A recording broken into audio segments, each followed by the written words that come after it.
So depending upon the pigments added, the color of the cement will change. If you add chromium oxide, it will be green. If you add cobalt, it will be blue. Similarly, for iron oxide, we can have different variants starting from yellow to brown. Another copper pigments will be of black color. We'll get a cement of black color, and manganese. We add manganese, then the color of the cement will change to black or brown. So depending upon the pigments added, you can get different type of cement, colored cement. So next was like hydrophobic cement, where basically hydrophobic means it will resist water. The ordinary cement clinker is grinded with water repelling filling foam, a substance like oleic acid or stearic acid. So this material protects each grain of cement from the effect of moisture during storage and transportation. Properties of the cement are similar to ordinary Portland cement, except that it retains and drains a small quantity of air bubbles. This cement is also called as water repellent cement. It is manufactured under the trade name Aquacrete. So every cement will have its own trade name. So it is used where water and conditions are required. And next is like expansive cement. If you have seen what happens with ordinary Portland cement is that it will start shrinking after setting and drying. So if you want to prepare some cracks, we will be using expansive cement so that the shrinkage will be very less compared with ordinary Portland cement. And hence, after drying and sitting and drying, uh, the cement won't shrink, and hence we can properly close the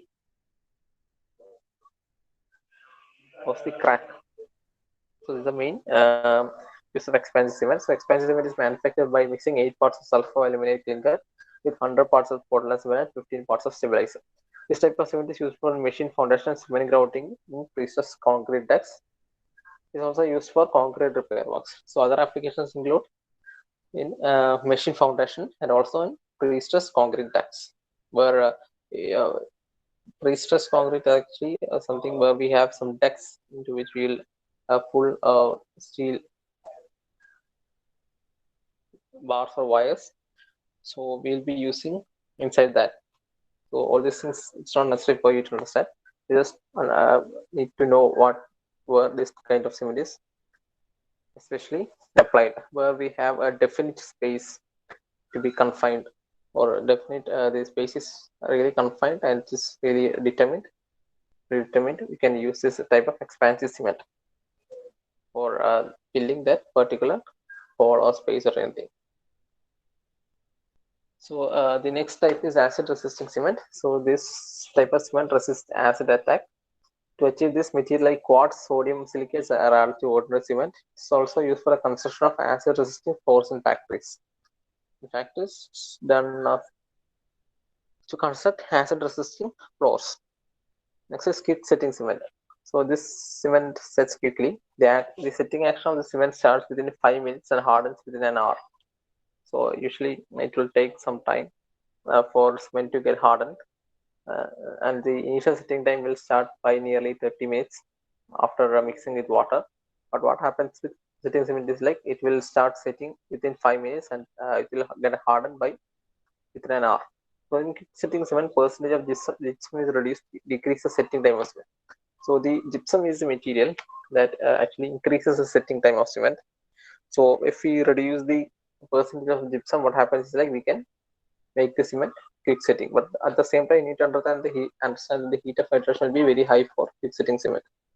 So a small quantity of aluminum sulfate is also added for this purpose. As it sets quickly, it is ideal for underwater concreting. And underwater construction, underwater concreting, all these things we'll be using heat setting cement so that uh, in applications like underwater concrete. And this is next type of cement is sulfate resistant cement. So ordinary Portland cement is easily attacked by sulfate, especially magnesium sulfide. The effect of sulfate attack is cracks and subsequent disruption. What happens when the cement is subjected to, or the structure subjected to as sulfate attack is that it will start developing cracks and it will lead to subsequent disruption. So this is more severe in case of marine structures because of alternate wetting and drying. To rectify this, sulfate resistant cement is used. In the composition of the cement, the percentage of tricalcium aluminate is made less than 5%. So the constant what sulfate will attack is actually the tricalcium aluminate. So what it will replace aluminum from that, and it will become tricalcium silicate, tricalcium sulfate. Sorry. So this has a good resistance against sulfate attack. This is used under the following conditions: for marine structures, for foundation in sulfate infested soil, for sewage treatment structures, for fabrication of pipes to be used in marshy regions. So all these places where it is susceptible towards sulfate attacks, it is necessary to use this sulfate resistant cement. So the next type of cement is actually high alumina cement. So high alumina cement is obtained by grinding clinkers formed by calcium, bauxite, and lime. This cement can withstand high temperature. High alumina cement is slow setting but rapid hardening cement. Initial setting time is about 3.5 hours, and final setting will take up to 5 hours. So this is actually a slow setting cement. You need to understand the high alumina cement is actually a slow setting cement. So it evolves more heat during setting and attains higher strength in a short period. It is slow setting, but it is rapid hardening. So there's a difference between that. So it also resists the action of acids. This cement is also known as aluminum cement. High aluminum cement is used for water retaining structures because it's very impervious and corrosion resistance. It is used for making refractory and furnace lining. So next type is white cement. You might have heard about white cement and what are the applications of white cement. So white cement is free from any coloring agents like oxides of iron, manganese, and chromium. The raw materials use are pure limestone, china clay, silica, phosphorine, selenite. A small quantity of sodium aluminum fluoride is also added. So it is white in color. Whiteness of white cement measured by ISI scale, and it should be more than 70%. So there's a scale in Indian standard developed scale. So as per that, the whiteness of white cement should be more than 70% according to that scale. So white cement is used for whitewashing and plaster works. It's also used for finishing and pointing works. So precast stones, tiles, and color cement are made using white cement. Also used for road and bridge markings. So there are several applications for white cement. You might know what is meant by white cement, etc. Next is the air entraining cement. So in the cement, 0.01 to 0.05% of entraining agents are added. Commonly used as entraining agents are Windsol, wood resins, and Darex. These are added during grinding process in cement manufacturing. Concrete made from cement is more plastic workable and causes less segregation.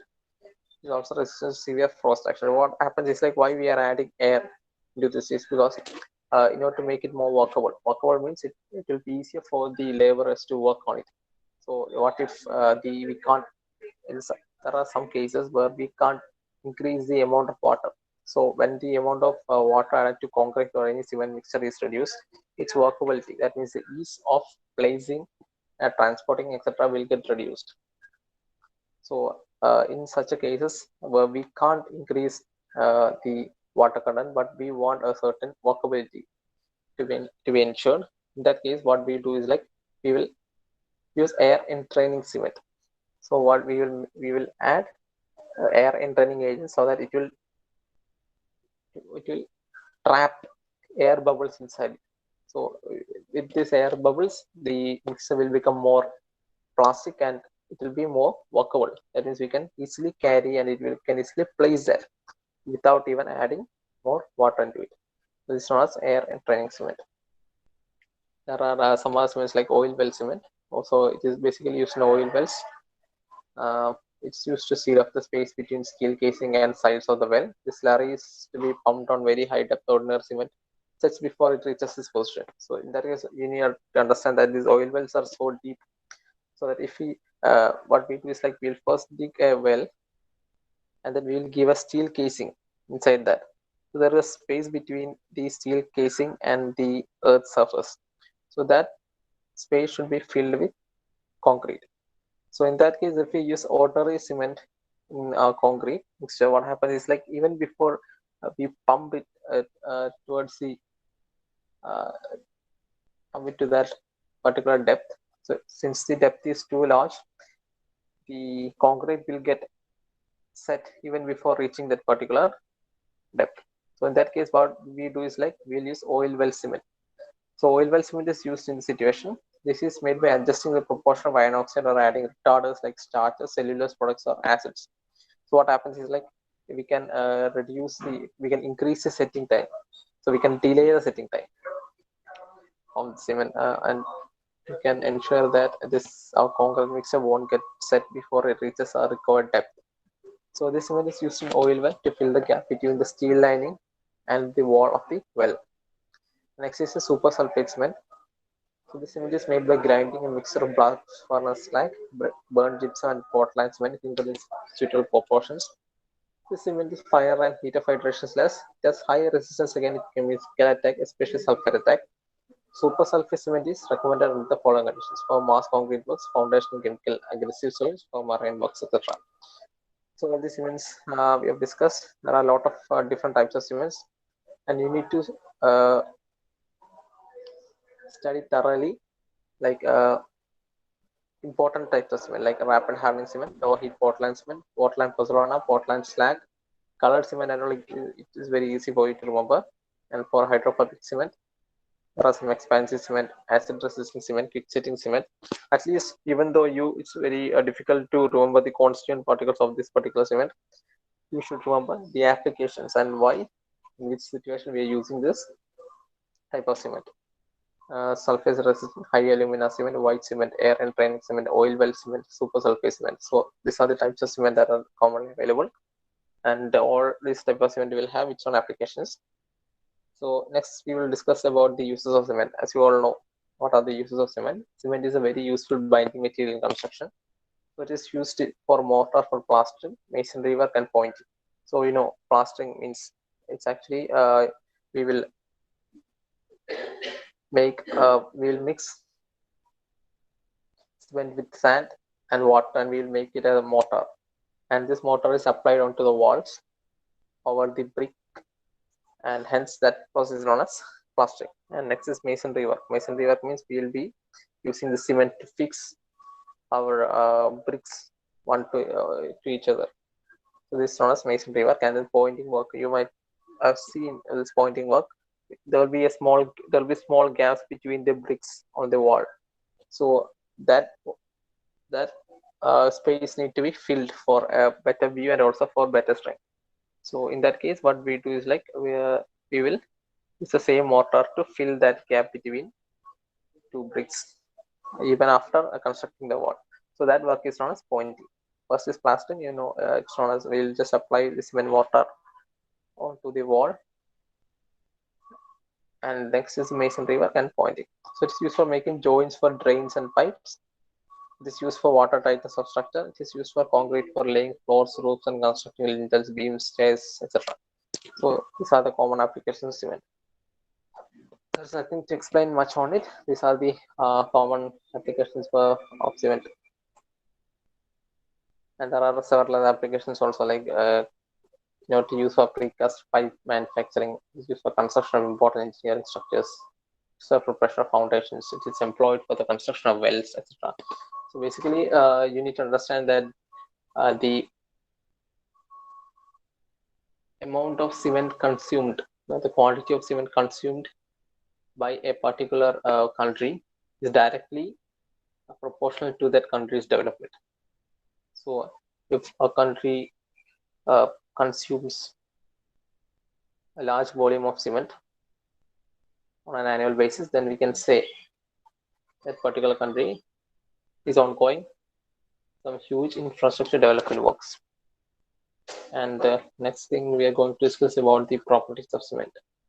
So there are mainly two properties. First is the physical and chemical properties. So in physical properties, what happens is like the color of the cement should be uniform. So by seeing a bag of cement, an opened bag of cement, we should be able to identify whether the quality of cement is good or not. So first thing what we can do is like we can see the color of this particular cement. If the color of cement is uniform, then we can say that particular cement is of good quality. What should be the color of cement? It should be a gray in color with some green tint. So that's the physical appearance of good quality cement. Cement should be free from lumps. Lumps means what happens is like when we keep cement bags for a long time, cement will absorb moisture from the surrounding and there will be small lumps formed or the small balls or small hardened areas. So it should be free from all those lumps. So if a bag of cement contains such kind of lumps, we should immediately throw that cement away and it should not be used for any structural applications, as we need to understand that once the cement has reacted with water, it will not be of any use in future. We can't use that particular cement for any other purpose. So if we find that a bag of cement has absorbed some moisture and lumps have formed, then it should not be used for any applications. Since all the properties, all the strength of that cement is already gone, and what we can do next is like we can grind them, even though that won't give us any use. So what happens is like in many places, those people who are so cunning in this type of activities, what they do is like they will bring all this type of expired cement or those cement which have a lot of dumps in that, and they will use it for their activities so that they can get this type of cement at a very low cost, since that will be just thrown away after a particular time. Basically what people used to do is like they want no stores will keep a cement more than 1 month. So keeping cement for a long time, what happens is like it will start to absorb moisture and it will get hardened. So cement should be uniform and touch. Cement should be cool from felt with the hand. So that's the third property. If a small quantity of cement is thrown into a bucket of water, it should sink. So why it should sink is like the specific gravity of cement should be much higher than that of water. The specific gravity of cement is around 3.18, and hence it should sink immediately. So what if some particles float on the surface? That means that cement is adulterated. Manufacturer have added some other components onto it, and hence it is of low quality.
Oh, sorry, my mic was not.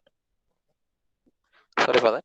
So, the average compressive strength of cement mortar cube should be 7.06 centimeter.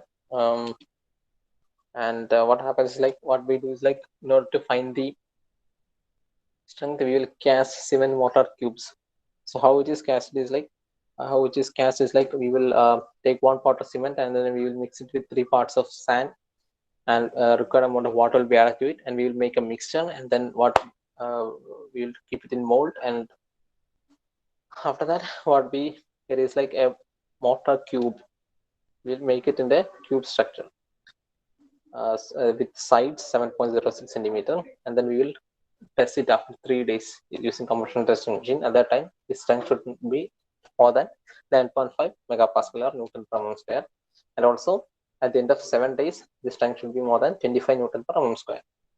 So this is the fourth property was if we throw a small quantity of cement in a bucket of water, it should sink immediately because the specific gravity of cement is much higher than the water. It will be around 3.18. precipitated cement will be around 3.18. And then fifth was regarding the strength, compressive strength, and sixth is regarding the tensile strength. So there's a difference between compression and tension. I think you might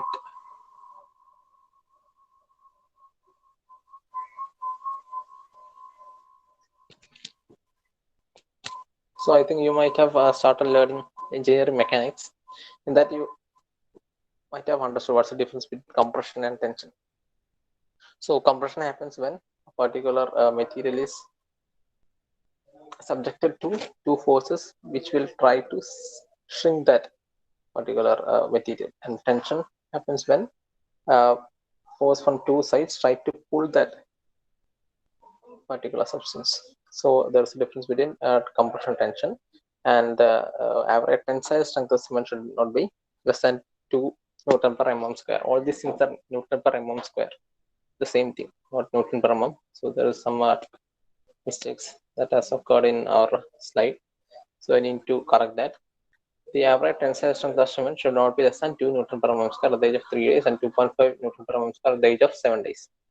Heat of hydration should not be more than 75 calcium per gram after 28 days, and there are some methods. To measure heat of hydration also. So initial setting time of cement should be less than 30 minutes, and final setting time should be around 10 hours. Fineness of cement should be less than 10% in SIEVE test. Soundness of cement using Lee-Chatelier test should be less than 10 mm. So there are several properties in physical properties. The color of cement should be uniform. It should be free from any lumps. Cement should be uniform when touched, and it should be held cool with hand. So if a small quantity of cement is thrown into a bucket of water, it should immediately sink. The average compressive strength of cement mortar cube, which has a side of 7.0 centimeter, should not be less than 11.5 megapascal at the age of 3 days, and also 25 megapascal at the age of 7 days. And average tensile strength of cement mortar cube that we have made should not be less than 2 megapascal at the age of 3 days and 2.5 megapascal at the age of 7 days. So generally what happens is, like, you might have seen the compressive strength of the cement mortar cube is very high, while the tensile strength of the same is very less. Compressive strength at the age of 3 days is 11.5 megapascal, while the tensile strength is around 2 megapascal. Why? Because this is another property of cement concrete or cement mortar. It will be good in compression, but it will be weak in tension. So this is a reason why we'll be using steel reinforcement bars, because steel will be good in tension too. So this is the reason why we will be reinforcing our concrete with bars, steel bars. So heat of hydration should be more than 75 calcium per gram at after 28 days, and initial setting time should be less than 30 minutes, and final should be around 10 hours. Fineness of cement should be less than 10% in C test, and regarding soundness using Lee-Chatelier test should be less than 10 millimeter. So these are the physical properties. Just remember all these values, and you might get a question regarding the physical properties. Next is the chemical properties. The ratio percentage of alumina that a fine oxide percentage of cement should not be more than 0.66. The ratio of percentage of alumina, silica, and iron oxide should be between 0.6 and 1.02. So there are several values: total sulfur content, total weight of insoluble residue, total loss of ignition, the weight of magnesia, all these things. So it's there's nothing to explain that much more. Just read through that and understand and remember those values, and you can expect questions from that area. So these things we have finished the properties of cement. Next thing we will be discussing about sand. So before that, I'll take the attendance of the remaining.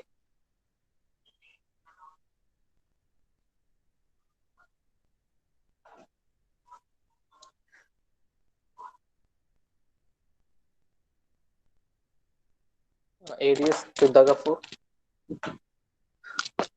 Present, sir. Navinita P. Nambiar. Present, sir. Nandaj Vijayan. Present, sir. Mohammed Zain Rafiq. Mohammed Zain Rafiq. Masim Present, sir. Rafiq. Masim. Present, sir.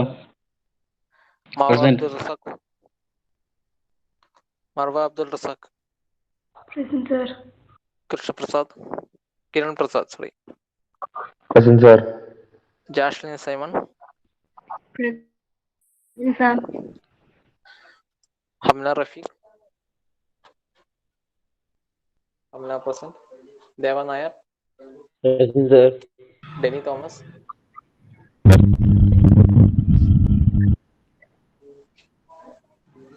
Christina Jaros.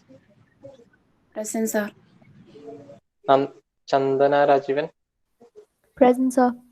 Camagils. Camagils present. Austin's Manuel. Present, sir. Andrea Jason. Present, sir. Amulya Pradeep. Present, sir.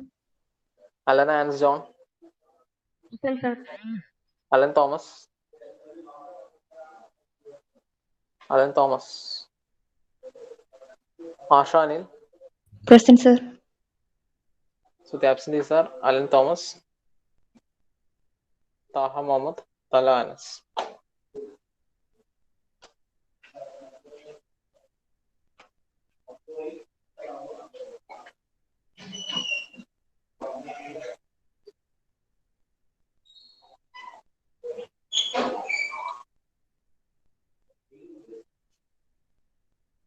So Taha is present. He put it in chat. Yeah, I give him attendance in the next period.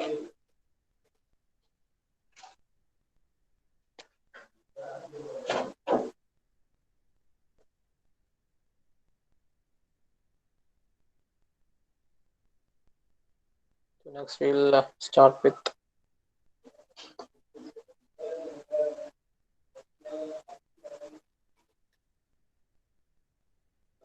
CS. CS Akib Amintan, right? Is he not present for all classes or only for basic civil? He is absent. Abhinav? Abhinav? Do you know is Akib present for No, sir. all the He's one? not come for some days. Okay. So Abhinav present. Abhirami? Present, sir. Ibn Devasya? Present, sir. Adarsh? Present, sir. Adil? Adil? Ajal K? Present, sir. Alan Joseph? Present, sir. Albert Tom George? Present, sir. Alina Gigi? Present, Present, sir. sir. Amal Binoy? Present, sir. Ansley Sunny? Present, sir. Angel Thomas? Present, sir. Anjita Nambiar? Present, sir. And Mary Sebastian? And Mary Sebastian present. Anshu Shubiraj? Present, sir. Aniranj? Present, sir. Ashwinam? Present, sir. Ashwin K? Present, sir. Adulya T? Present, sir. Basim? Present, sir. So okay, rest I'll take during the class or sometime. So we'll be starting with sand. So you know what is the application of sand, where we are using it. So wherever there are applications or we want to mix it with cement, we'll be using sand. So this is actually an important ingredient of mortar, concrete, etc. In mortar, there's a difference between mortar and concrete. So mortar is obtained when we mix cement with sand and water, but concrete is obtained when we mix with cement with sand and also coarse aggregate, where there are broken stone pieces, and water. So there's a difference between mortar and concrete. So the main ingredients in mortar are sand, cement, sand, and water. In concrete, other than cement, sand, and water, we'll be adding broken stones also. So the difference between mortar and concrete is that. So sand particle consists of small grains of silica. It's formed by the decomposition of sandstone due to weathering. Scientists use as fine aggregate in almost all cases. So the main fine aggregate used is actually sand, but nowadays what happens is like it is very difficult um, to find river sand. So we will be going for manufactured sand where we will fine ground broken stones to your required size, and that's known as manufactured sand. So there are some classifications of sand. We can see what are the classifications. First is based on the source. So the first classification based on source is the sea sand. So sand obtained from seashores, and it will be fine ground grains in contain salt and shells, and never will be never using sea sand for any construction activities for making mortar or concrete. Why? Because the cement sand will contain salt in it, and after some time white patches will appear on the surface. So it contains shells and organ matter decompose after some time, reducing the life of the mortar. So for all these reasons, we won't be using sea sand for any construction activities, or we won't use it for we won't use it along with cement, because there will be some sulfates and other salts which can affect cement, and even the reinforcement parts for the steel bars we provide along with concrete. So for all these reasons, we won't be using sea sand. And the main thing what we use for concrete or other materials like river sand. So river sands are obtained from the beds of river and is suitable for making water.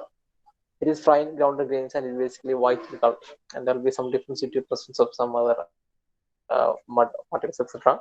Still, it will be basic color will be white, and it is clean and it will be widely used for our purpose. Why? Because it doesn't contain any salt in it.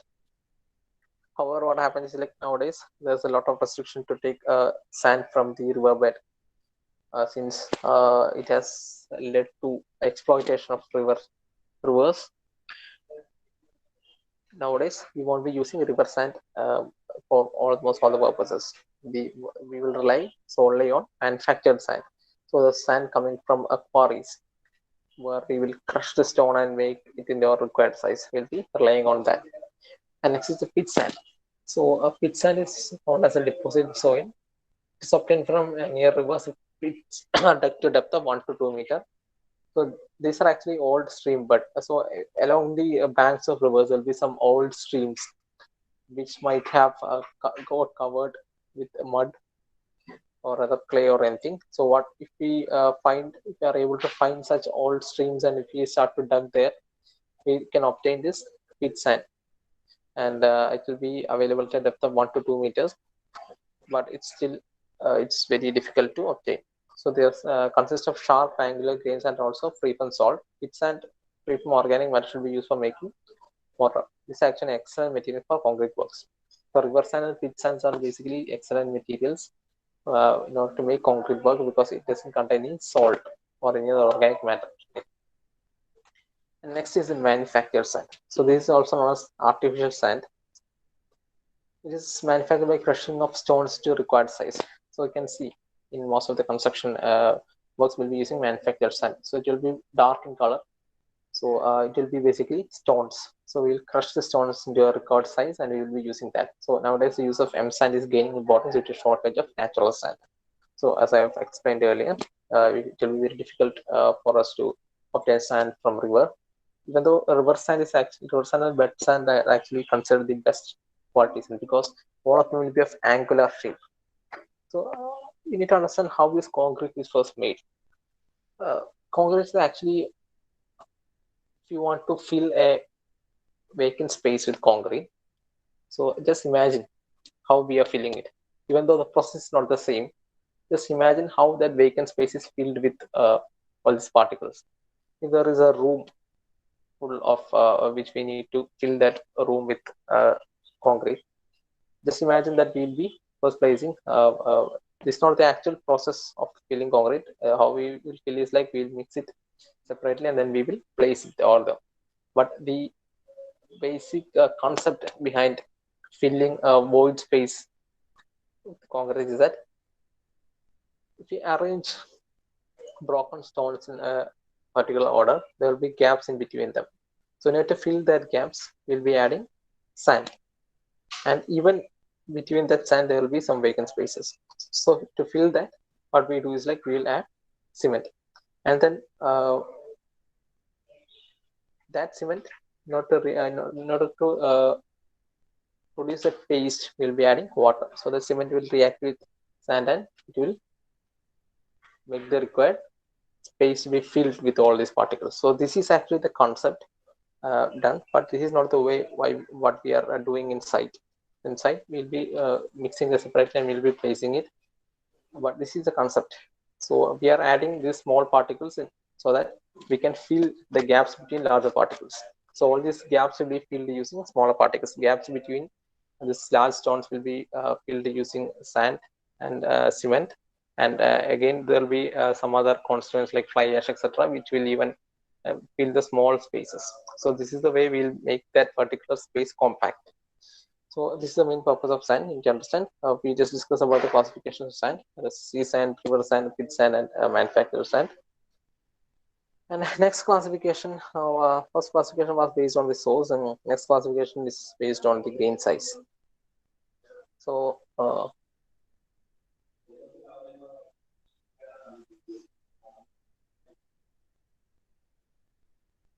based on the grain size, we'll divide it into fine grain, coarse grain, and gravelly sand. So depending upon the size of particles, it will be divided as fine sand, coarse sand, and gravelly sand.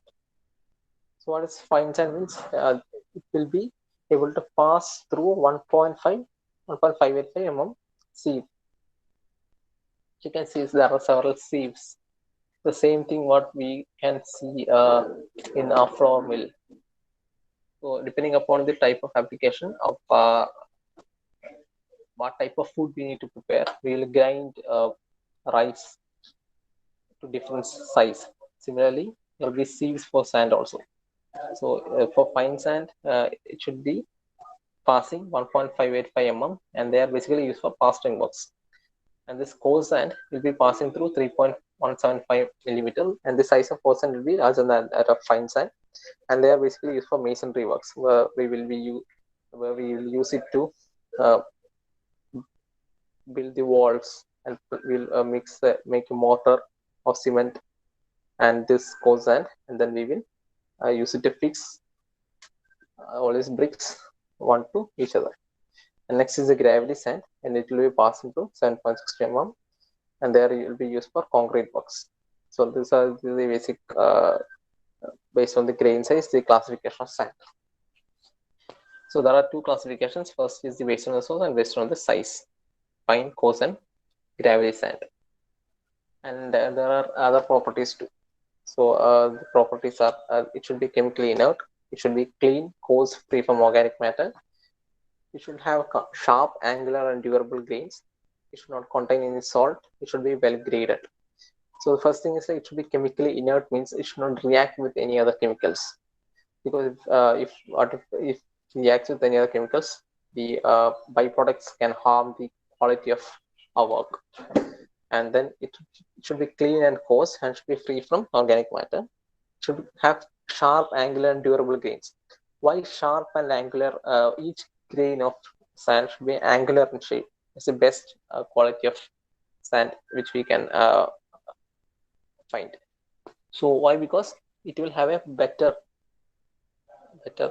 fixity or better bonding with cement mixture, cement and sand, cement paste. It will have a better bonding with cement paste if it is of angular shape.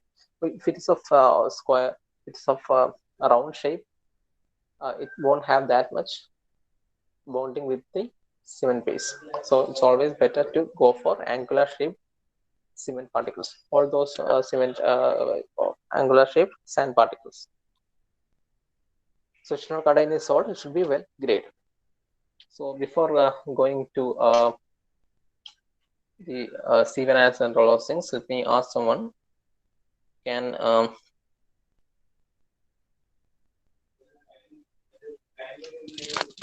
is Saranga Vinod here? Sir. Yes, sir.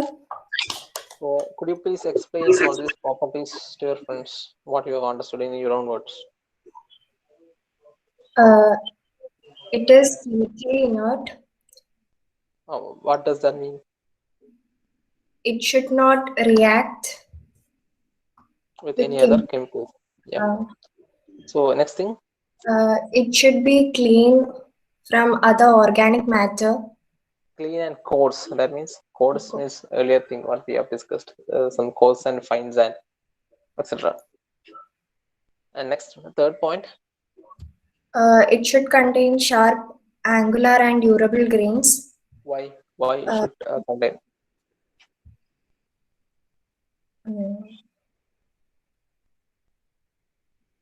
I've said just a few minutes ago, because in order to achieve a better bonding with cement paste, it's always recommended to have a sharp and angular edges rather than round edges. Understood? Okay. So that's the reason. And the fourth one? It should not contain any other salt. Okay, why? Quality of the concrete. Yeah, the salt over the years can affect the reinforcement bars, or steel bars, and also the concrete, cement, etc. And the last one is It should be graded. well graded. What does that mean?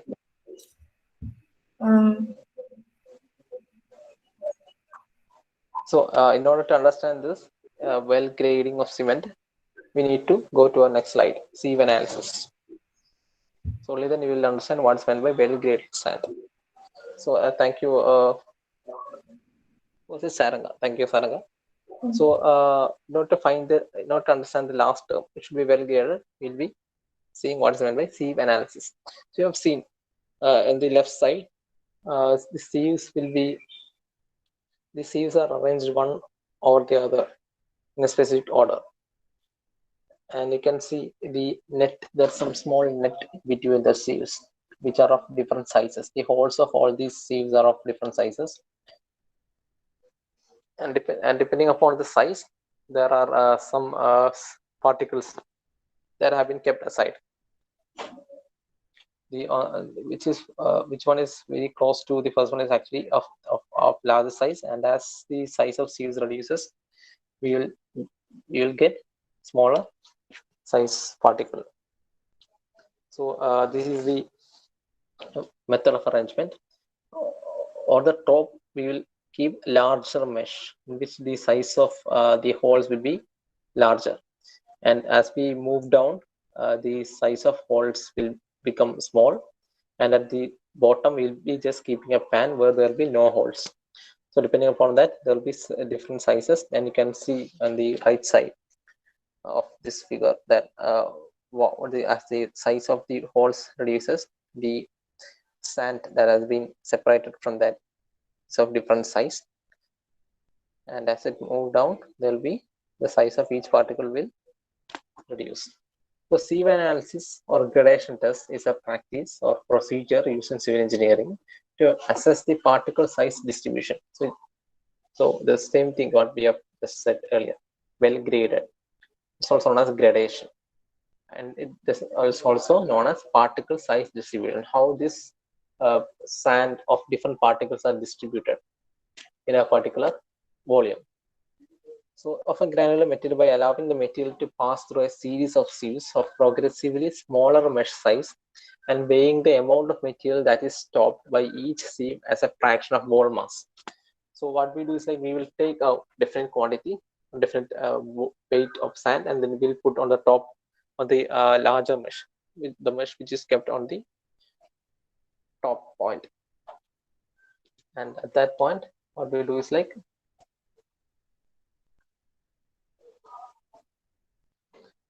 we will shake it so that this sand will move from the top to the bottom, sieve by sieve or layer by layer, and we can separate each sieve of different, and we will get different signs of different particle size.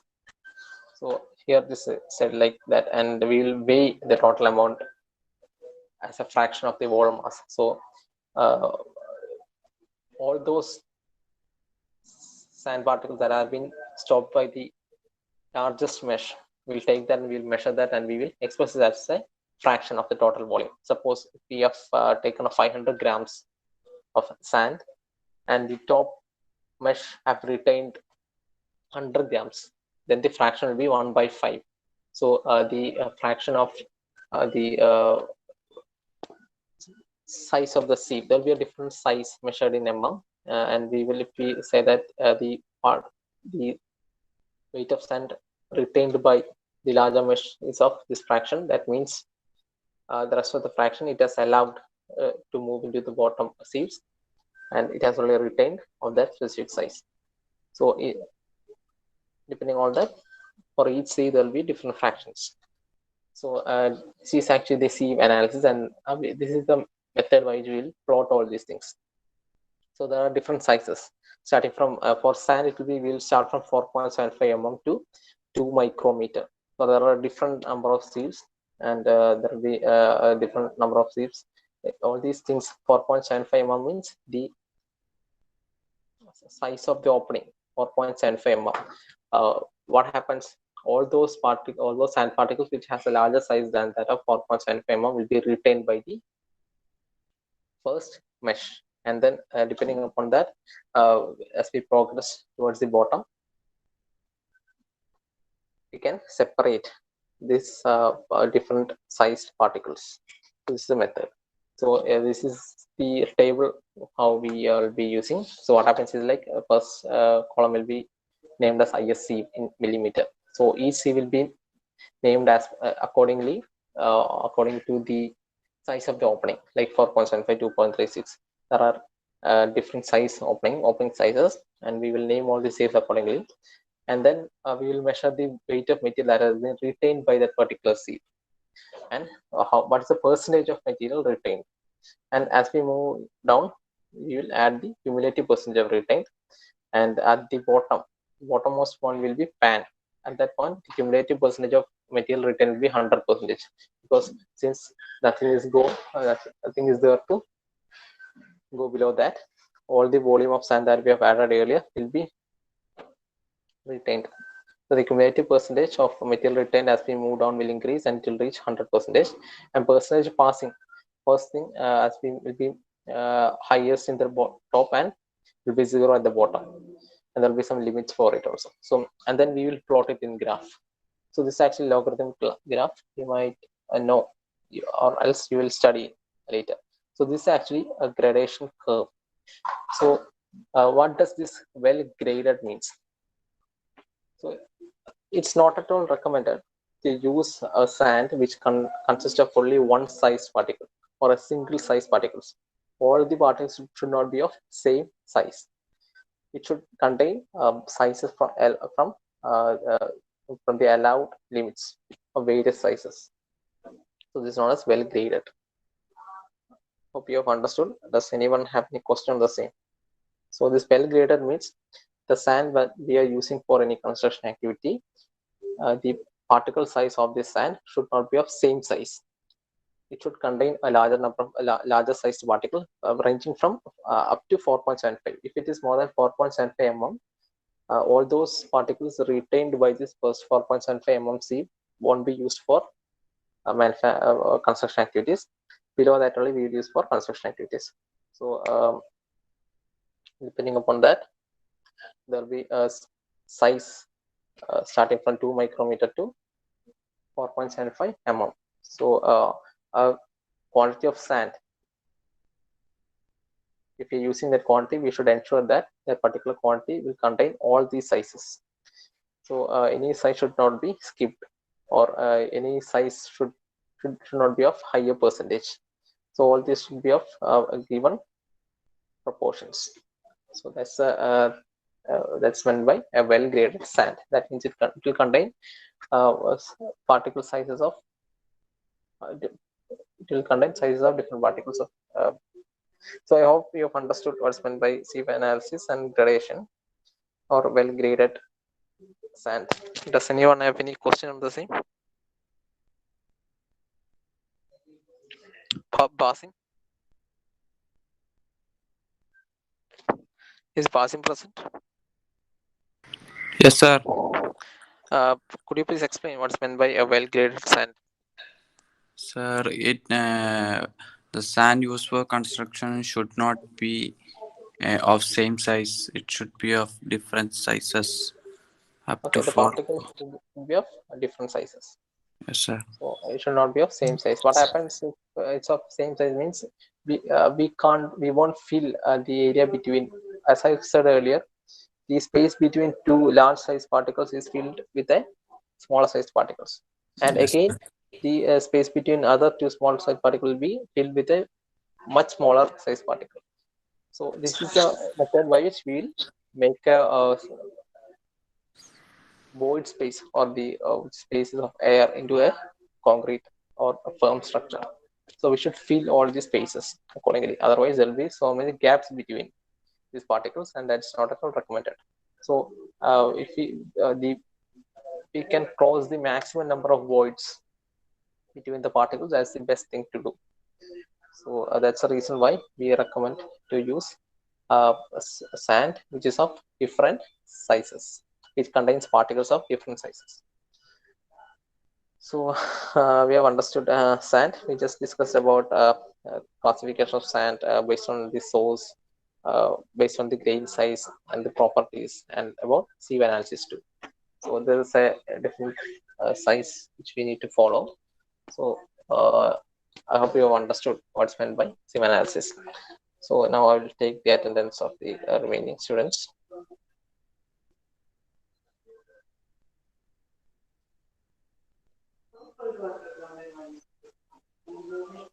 Adulya T. Yes, sir. Have I called you earlier? Yes, right? Yes, sir. Yes, sir. Okay. Until where did I call? Until Basim. Yes, sir. Okay. Nibun Das. Present, sir. Dalvin Jose. Dalvin Jose. Dilna P. Present, sir. Dia Jojan. Dia Jojan. Elsita Jose. Present, sir. Fatima Shana. Present, sir. Google Sunil.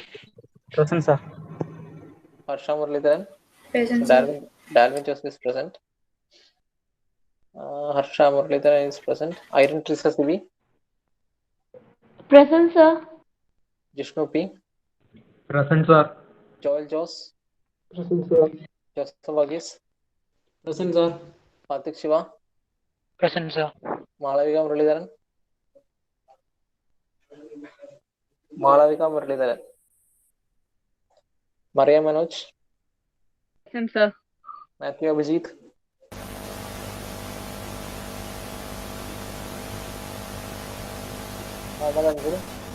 Matthew, have marked your attendance. Present, sir. Momfaz Mustafa. Present, sir. Nachigita Sri Sushil. Present, sir. Naveen K. Matthew.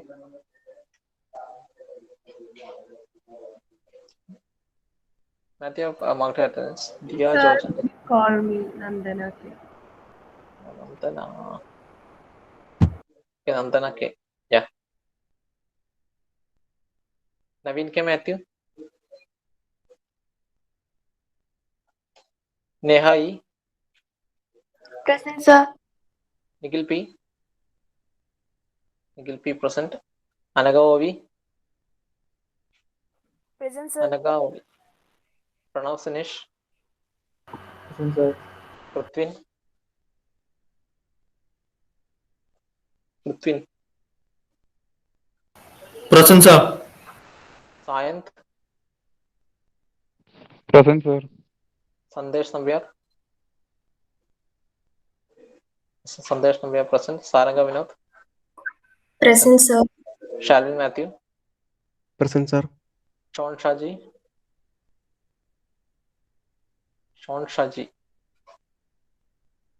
Siddharth Keshav,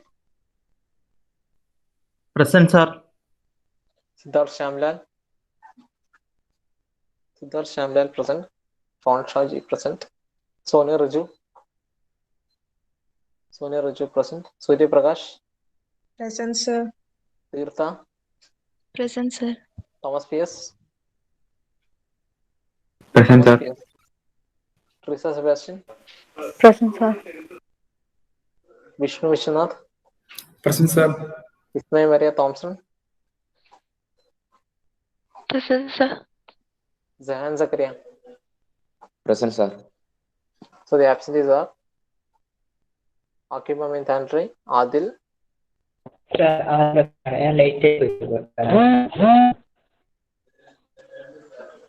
present, Malavika Muralidharan, and Naveen K. Matthew.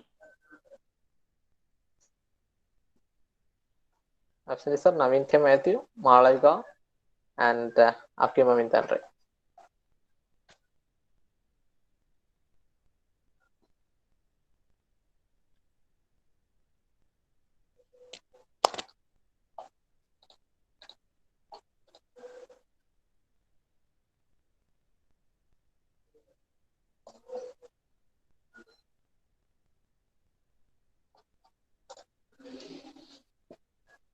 So we will come back to our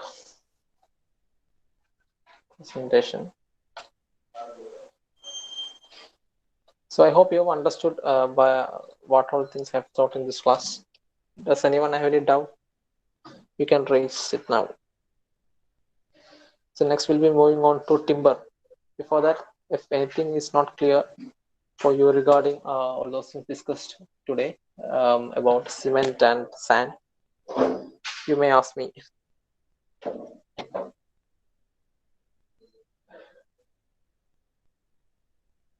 Ashwin M. Ashwin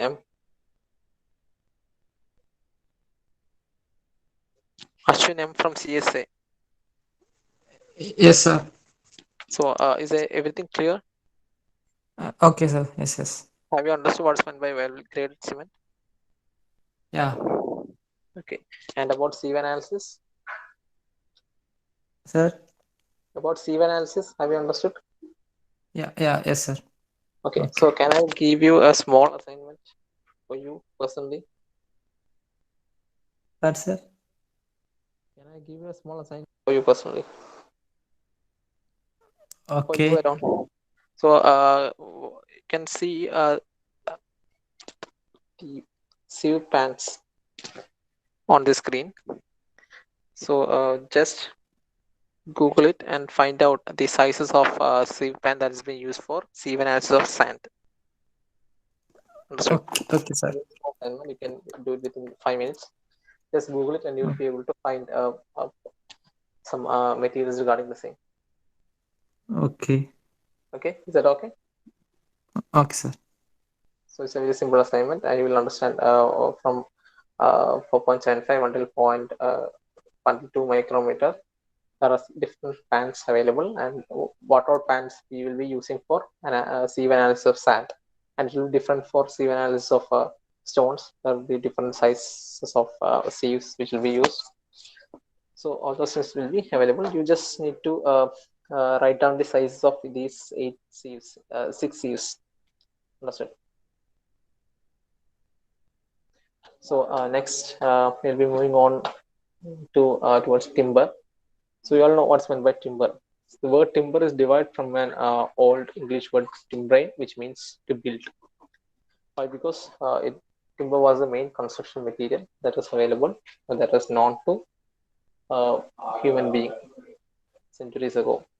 Before the advent of all this concrete, cement, and other stones, we used timber for construction. And depending upon the place where we live, the materials used for construction will be different. So if you are living in a desert, it's not possible to find timber in desert. So we'll be relying on stones for constructing buildings or I'm telling about the situation centuries ago, not situation right now. So we are in a desert. We might have used. They might have used stone centuries ago, and if we live in a dark forest or in between the woods, we'll be using timber as our main construction material. And if what if can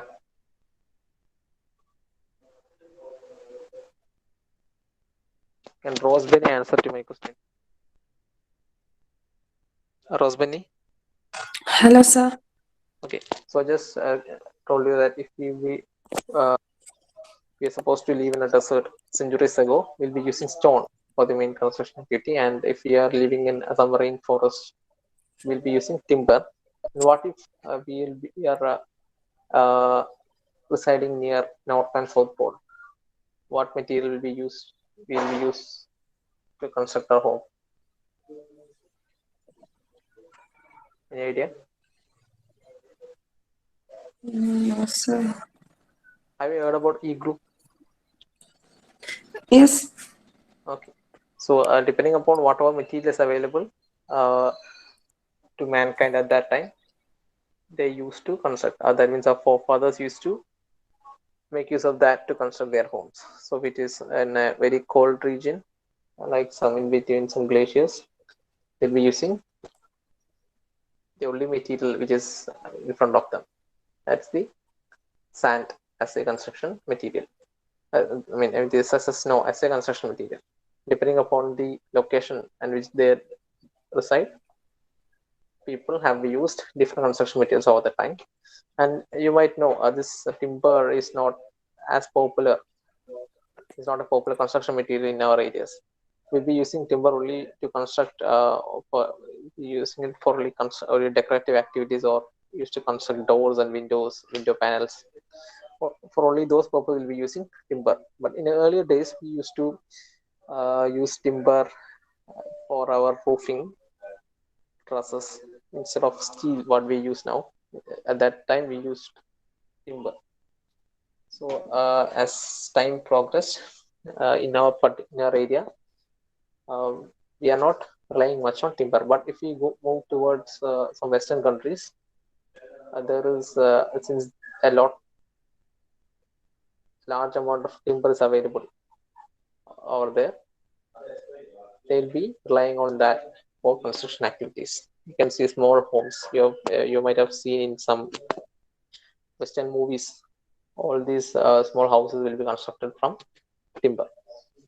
So timber denotes wood which is used for building or carpentry or various engineering purposes.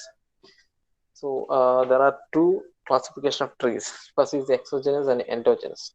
So exogenous trees are those trees which increase in bulk by growing outwards, and distinct consecutive rings are formed in the horizontal section. Example: teak, deodar, sal.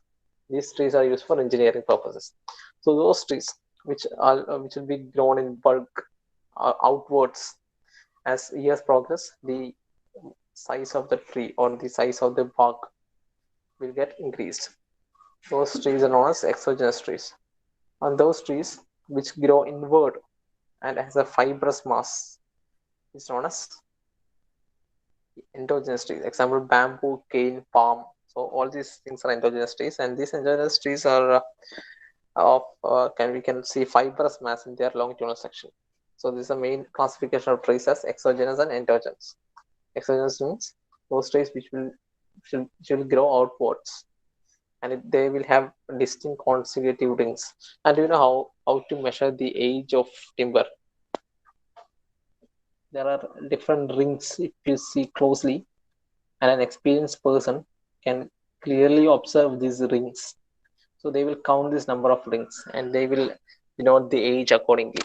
So there's a way which is used in endogenous, exogenous, for exogenous trees.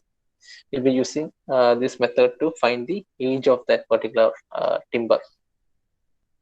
So age of a particular tree. So we can't use tree also of any age. It should be it should not be too old and it should not be too young. should be of that medium age group. So in order to find whether it's of good quality and the age corresponds to our specifications, we'll employ some experienced person to count the number of rings. You can see there are some rings, and if any, you can see any wood cut like this in your backyard or somewhere, you can see these rings in that. For exogenous trees only, not for endogenous trees, for exogenous trees only. And according to the number of rings, you can measure the years. And there are exogenous trees like bamboo, cane, palm, etc. Timber, when we'll see what's meant by converted timber. Converted timber indicates timber which is sawn and cut into suitable sizes. There is something missing in this slide. I hope you understood what's meant by that. And rough timber, this indicates timber which is obtained after felling a tree. Standing timber, this indicates timber contained in a living tree. So first we should have written the standing timber. That's the thing which is contained in a living tree. So that's the terminology used for a timber that's available in a living tree. And next is the rough timber. So if we cut that tree and if we stack it like this, that's known as rough timber. And if we convert, or which is so that that timber is sawn into a suitable shape as shown on the right top, that's known as converted timber. So standing timber is actually the tree itself, and the rough timber when it is cut into, or when the tree is cut, and if we stack it like this, it's known as rough timber. And if we convert, or if we sew that into different shapes, it will be known as converted timber. So this is the structure of the timber that you need to know. So there are some macro structure and microstructure. On the left side, we'll be seeing the macro structure, in which we'll have some root structure, trunk, crown, branches, and leaves. And the right side, it's actually the microstructure. So if we cut the trunk into a piece, and if you observe that, you can see how it is. There is some outer bark, then some inner bark, then growth ring. That's the thing I was talking about, growth ring. There's some late wood, early wood, ray. So this actually, you just need to understand that as this bark grows from inwards to outwards, the inner rings are of lower age and the outer rings are of larger age. Understood? So aging of these rings will be different. So this should be the first ring that should have formed years ago. And as the years progress, the inner rings will move outwards and new rings will form from the inside. So there's some late wood here, there's some early wood here. So we will have to recognize which part of this bark should be used for construction. We can't use this late wood because it will be too dry. So that late wood will be then further converted to outer bark after some years. So that wood cannot be used for construction, and this early wood won't be, it doesn't have much strength. So we have to choose a part in between this late wood and early wood for our construction activities. So it's necessary to identify that area, and we will take that area and that, and we will sew that separately, and will be used for construction activities. While the inner side and outer side will not be used. They might be used for some other activities which are not important, but when required strength need to be attained, we'll have to use this kind of thing. So this is the terminologies available. There are some rays in the pith, that's the inner part, hardwood, that's the inner dark part, and the sapwood. Actually, we won't be using this hardwood anything for construction activity because that will be too soft. If we use sapwood, should have sufficient strength, and the outer ring, wood, we won't be using that because that will be, even inside the sapwood, we will distinguish between early wood and late wood. So early wood will be of low strength, and late wood will be too dry for our use. and there is some vascular cambium, etc. All these things here. So just need to understand which part of timber is used for construction activities. Understand? We won't use this as a wall. There are some cases in which we will use, but as wall when we use it like as a rough timber. But if we want to convert that different to a particular use, we'll be relying on this area where it is not too late or not too early. So age group will be selected by counting these rings, and we will determine which has the best properties. And we will next see the characteristics of timber. First characteristic is actually the appearance. A freshly cut surface of timber should exhibit hard and shining appearance. Should be hard and should shine. The color of timber should be preferably dark. Light color usually indicates timber with low strength. Understood? The light color basically indicates the timber has low strength. The color of timber should be dark. So defects, a good timber should be free from serious defects such as dead notes, flaws, shakes, etc. So there are some defects that can happen in timber. If we look closely, there will be some marks inside the timber. There will be some places where there are points where it will be the color will be different in that particular region. It will be a small size. So all those defects should not be avoided. We want to take good timber. Next is durability.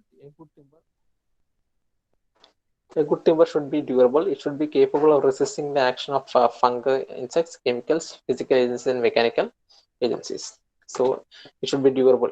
So it should be capable of resisting the actions of fungus, insects, chemicals, and other physical agents like rain or sun and other mechanical agencies. Like if you want to handle that particular rough wood roughly, it should be able to withstand that particular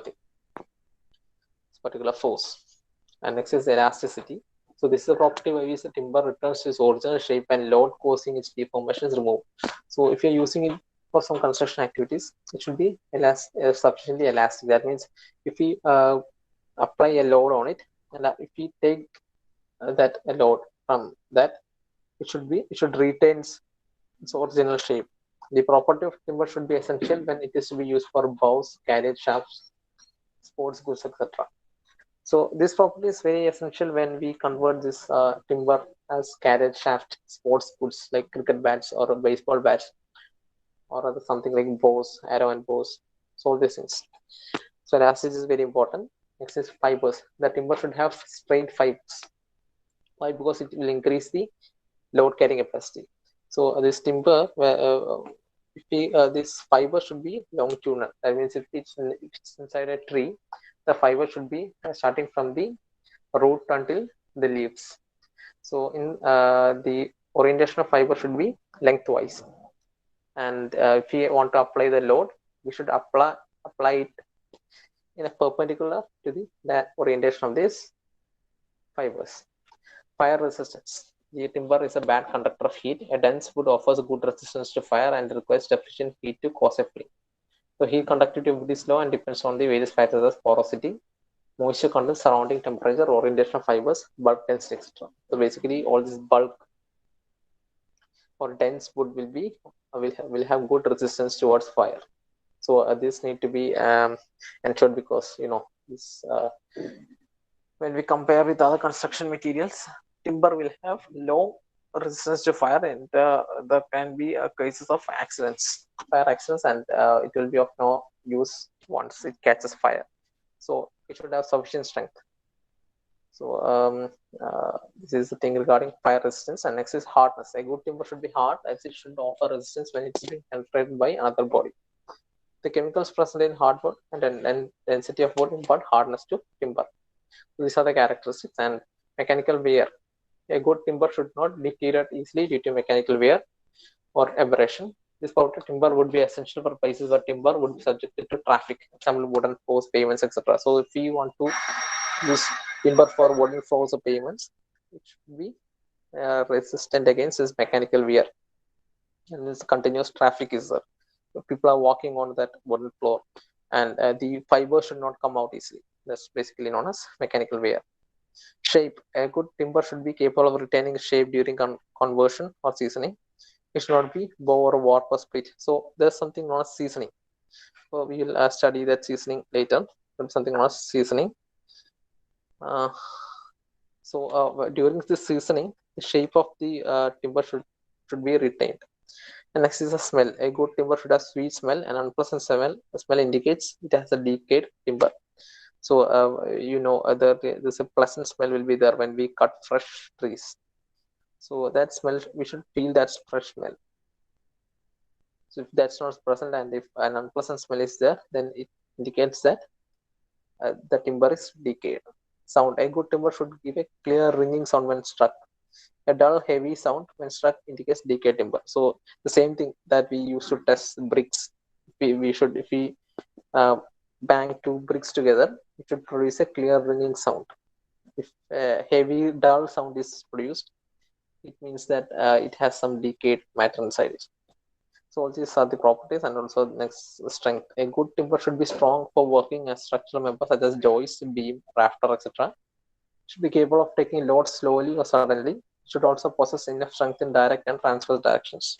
So in both the directions, both the longitudinal and also the transverse direction of the orientation of the fibers, the timber should be able to take loads. The structure, it should be of uniform. The fiber should be firmly added. The medullary ray should be hard and compact. The annual ring should be regular and they should be closely located. So if the annual rings are largely spaced, that means it's of bad quality. And the fibers, the fixity of these fibers is not good. So this annual ring should be closely spaced. So if you notice in good quality timber like teak, you can say how these annual rings are closely spaced. While if we take another timber which is of low quality, we can see that this annual rings has some space in it. If you take some mango tree and if you cut that and if you observe the rings, the spacing of the rings will be larger. That means that's of a low quality. But if we cut a teak wood, we can clearly see that annular rings which are very closely spaced. So that will be of good quality. Toughness. A good timber should be tough, that it should be capable of offering resistance to the shocks due to vibrations. This property timber will be essential. It is used for tool handles, parts of motor, aeroplane, etc. Next is something like water permeability, weathering effects, weight, working condition, etc. So the water permeability, good timber should have low water permeability, that it should not absorb water. The water permeability is greater along the fibers. The direction depends on initial moisture content, etc. So weathering effects, a good timber should be able to stand reasonably with the weathering effects. When timber is exposed to weather, its color normally fades and slowly turns gray. A good timber should show the least disintegration of the surface under adverse weather conditions. Weight, the timber with a heavy weight is considered to be sound and strong. Weight is also important. Working condition, the timber should be easily workable. So that means it should not clog the teeth of saw and should be capable of being easily planed or made smooth. So water permeability means it should not absorb a lot of water. Water. Next is weathering effects. It should be resistant against all these weathering effects. Like if we expose this timber towards sun, generally the color of this timber will turn dark, that means turn gray. That is not a sign of good wood. Next is the weight. It should have a heavy density. Only then we can say that it's of good quality and has the sufficient strength to carry all the loads. Next is the working condition. So even though we say that it is always recommended to use timber of high weight or high density, it should be workable. The thing that the laborers should be able to work on that wood. It should be easily cut. It should not clog the teeth of saw. Saw means that machine which we use to cut this timber. It should not clog the teeth of the saw. So it should be easily workable on that. We can transform it into a required size and shape accordingly. So that's another property. So we'll just see the characteristics of good timber. First is the appearance, color, defects, durability, elasticity, fibers, fire resistance, hardness, mechanical wear, shape, smell, sound, strength, structure, toughness, water permeability, weathering effects, weight, and working condition. So with this, I'm concluding today's class. Like I've taken the attendance of all students. So within I think today or tomorrow I'll be posting the second assignment in our Google Classroom in your respective Google Classrooms. So I'll be giving some 5 or 6 days to complete the assignment. So that I'm concluding this class. So we'll be moving in a much higher pace in coming classes, because as I earlier said, we might face some time issue at the end of the semester. So thank you all.